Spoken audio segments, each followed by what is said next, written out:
پیارے بیٹے، آج میں آپ کو ایک احسان فراموش بادشاہ اور ایک حکیم کا بہت ہی سبق آموز کہانی سنانے والا ہوں۔ تو ہوتا کچھ یوں ہے، ایک بادشاہ اپنے موزور گھوڑے پر سوار تھا۔ گھوڑا کسی وجہ سے بھٹکا تو بادشاہ سر کے بل زمین پر گر گیا اور اس کی گردن کی ہڈی کے مہرے ہل گئے۔ اب وہ گردن کو حرکت دینے پر بھی قادر نہ رہا۔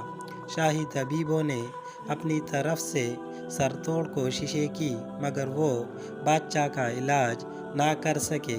ایک دن یونان کا ایک حکیم بادشاہ کے پاس آیا اور اس قدر جان نقصانی سے علاج کیا کہ بادشاہ ٹھیک ہو گیا۔ علاج کے بعد وہ حکیم اپنے وطن لوٹ گیا۔ کچھ عرصے بعد وہ دوبارہ بادشاہ کے وطن میں آیا تو سلام کے ارادے سے شاہی دربار میں حاضر ہوا۔ اب لازم تھا کہ بادشاہ عذرائے قدردانی اس حکیم سے مروت اور مہربانی کا برتاؤ کرتا، لیکن بادشاہ ایسے بن گیا جیسے اس حکیم کو جانتا ہی نہ ہو۔ بادشاہ کے اس رویے سے حکیم بہت سخت خفا اور رنجیدہ ہوا۔ یونانی حکیم بادشاہ کے دربار سے واپس آیا تو اس نے ایک غلام کو پاس بلا کر کہا، میں تمہیں کچھ بیج دیتا ہوں، انہیں بادشاہ کی خدمت میں پیش کرنا اور کہنا کہ یونانی حکیم نے دیے ہیں۔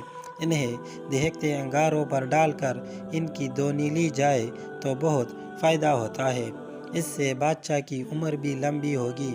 غلام نے وہ بیج بادشاہ کو پیش کر دیے اور ساتھ میں ان کے فوائد سے بھی آگاہ کیا۔ بادشاہ کے حکم سے فوراً دہکتے انگارے پیش کیے گئے، مگر جب بیج انگاروں پر ڈال کر بادشاہ نے دونی لی تو اسے ایک زوردار چینک آئی جس سے اس کی گردن کے مہرے پھر سے پرانی حالت میں چلے گئے۔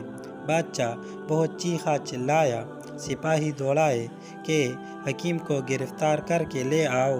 باوجود بہت تلاش و بسیار کے اس حکیم کا کچھ پتہ نہ چلا اور ساری عمر بادشاہ نے ایسے ہی گزار دی۔ تو میرے پیارے بیٹے، اس کہانی سے آپ نے کیا سبق حاصل کیا؟ پیارے ابو جان، اس کہانی سے ہمیں یہ سبق حاصل ہوتا ہے کہ ہمیشہ محسن کو بھلائی کے ساتھ یاد رکھنا چاہیے۔ احسان فراموش شخص کمینہ ہوتا ہے اور فرمان خداوندی ہے کہ کمینہ شخص بھلائی نہیں پا سکتا۔